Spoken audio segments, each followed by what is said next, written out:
Welcome to my round 2 report of the Wijk aan Zee tournament 2015. Today I'm featuring the game between Fabiano Caruana and Ivan Saric. Of course, Caruana won an excellent game in round 1 against Ding Liren, so could he capitalise on that? He's playing Saric, who won the B tournaments last year in Wijk aan Zee, and that's how he qualified for the A tournament. And we know he's a dangerous player, highly competent. He managed to defeat Magnus Carlsen in the Olympiad this summer. So, Caruana with the white pieces, and it's a mainline Spanish.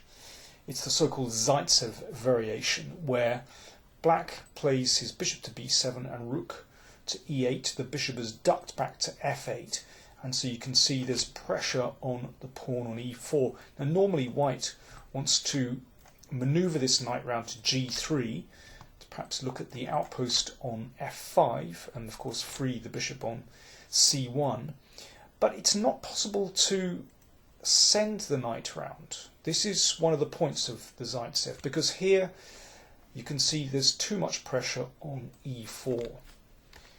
Black takes, plays knight a5, hitting the bishop and looking at the pawn on e4. Now, because of that, white either has to play the bishop back to c2, that's one main line, to protect the pawn on e4, but that's a compromise because the bishop has to move away from this strong diagonal, or white has to play d5, and that's the move that Caruana played today.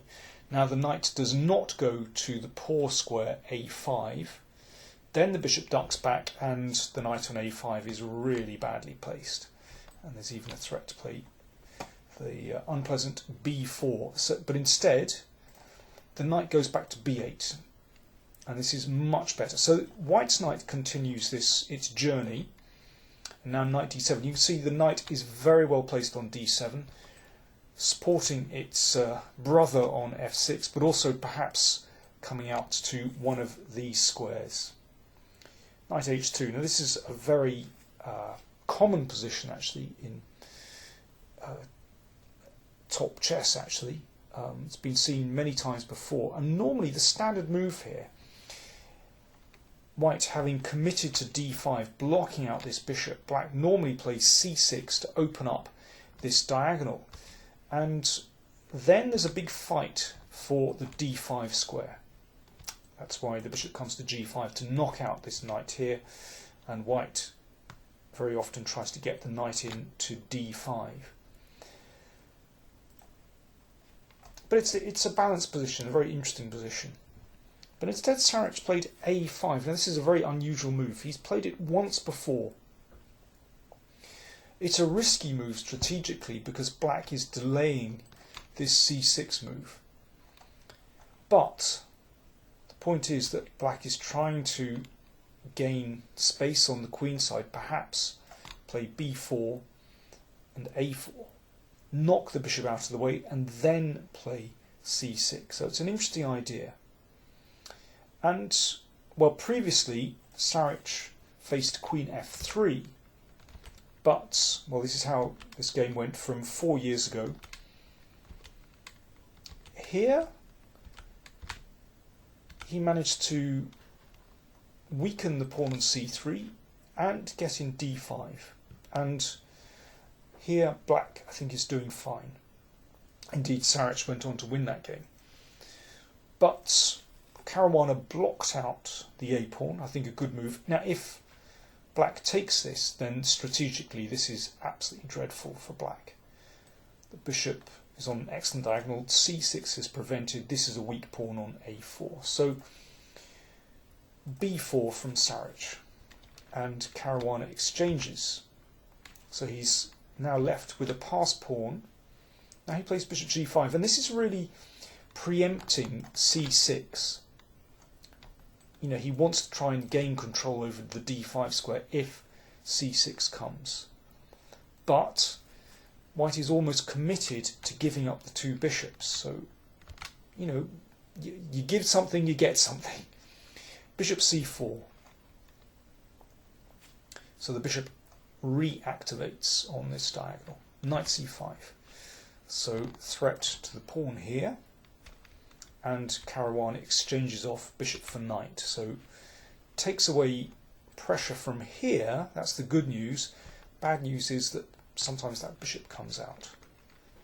Bishop b5, so hitting the rook, comes back, and c6 has been prevented. Knight d2. Now if white has time, then he's going to gain control over the queen side. So knight perhaps coming to c4, maybe to b3. And with the bishop on b5, you can see that this pawn on b4 is surrounded, it's out on a limb, and white may well be able to win that pawn. So black has to react quickly. So Saric played well here. He played bishop a6.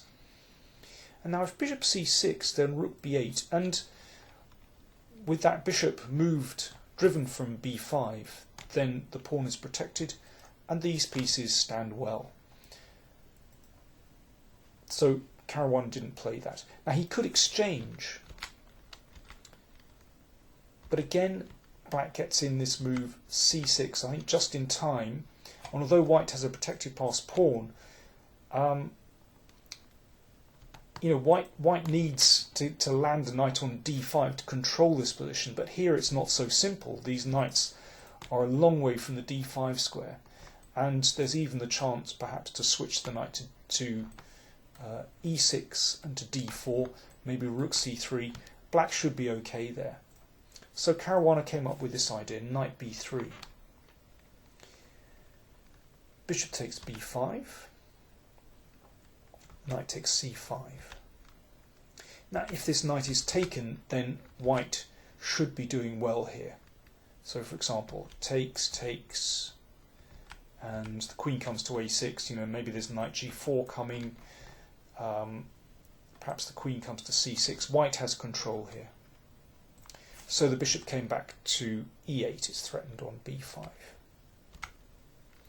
And the knight dropped back to d3, hitting the pawn on b4, which was protected by the queen on b8. And b3.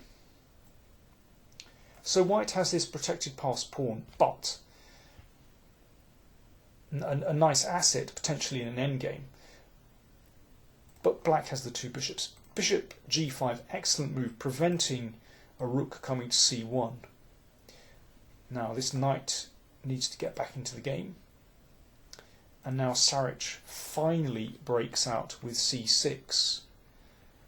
Good move. Knight b2. Now Caruana wasn't sure about c5 after the game, and this is strategically, it's a risky move from black. White is left with a nice knight on c4, but he wasn't sure exactly how he was going to make progress from this position. It's a very closed situation. But Saric played, I think, in a more principled way, actually. If you have two bishops, you want to break open the position, to smash the pawn structure, break down white's centre, so that the bishops really work. So he's undermining the e4 pawn and also opening up the f file. You never know, if a queen comes here, there could be some threats on f2. So I think actually it's a good decision.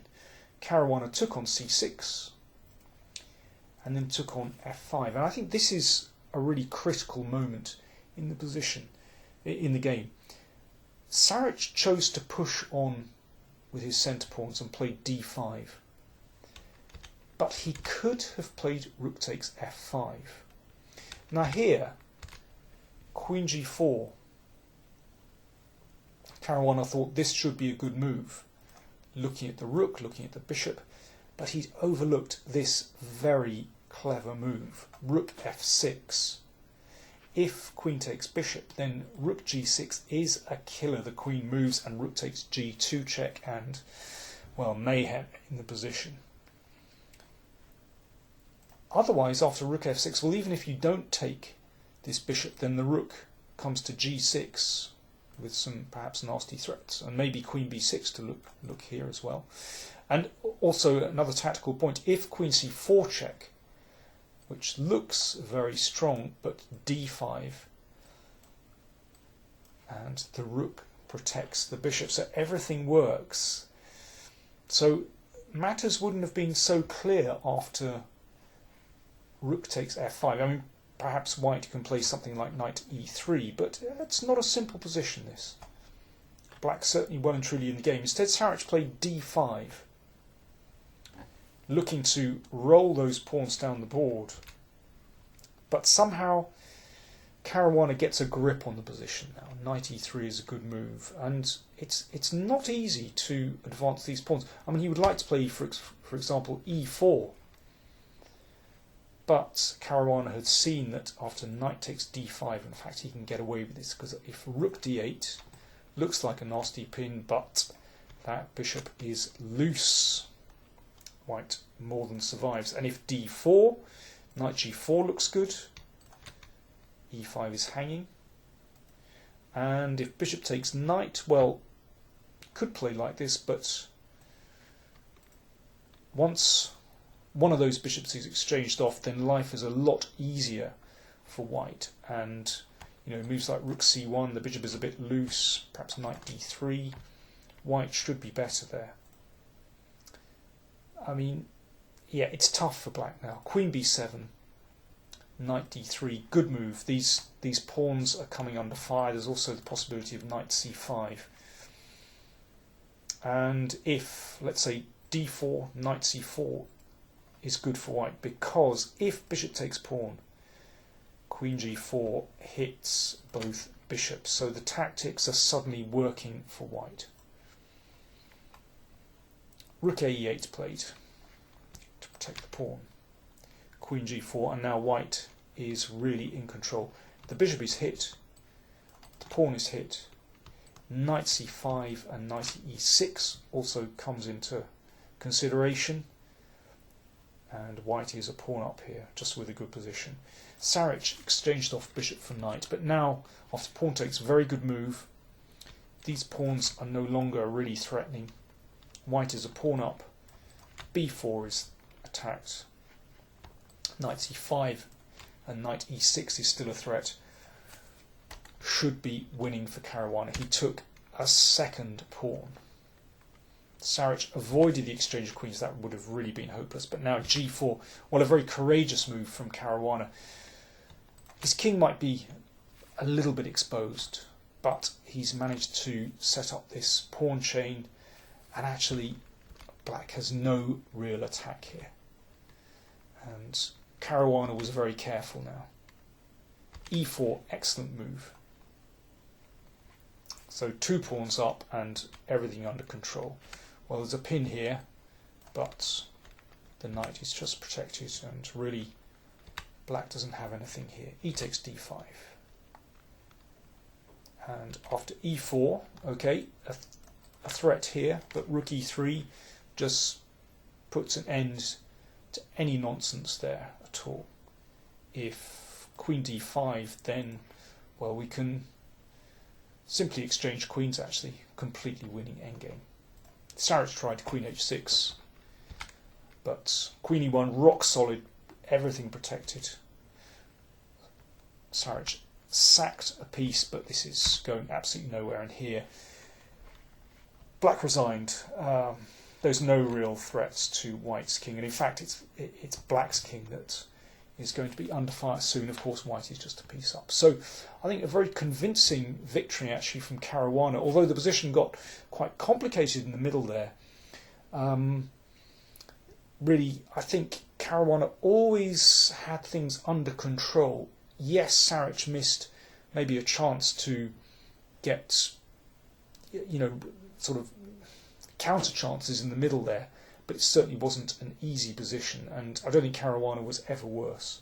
So after 2 rounds, Caruana leads with 2 out of 2. He's out there on his own. In second position, Vasily Ivanchuk, he drew with Rajabov today, and Maxim Vachilikov also has 1.5. The only other decisive game today was Ho Yifan, who lost to Ding Liren, who is back up to 50%. Carlsen drew with Wesley So. Wesley So played a good game with black. Luc van Velde drew with Wojciech. I feel very sorry for Van Veli, he played an excellent game, had a winning position, but just blew it right at the end. Thanks for watching.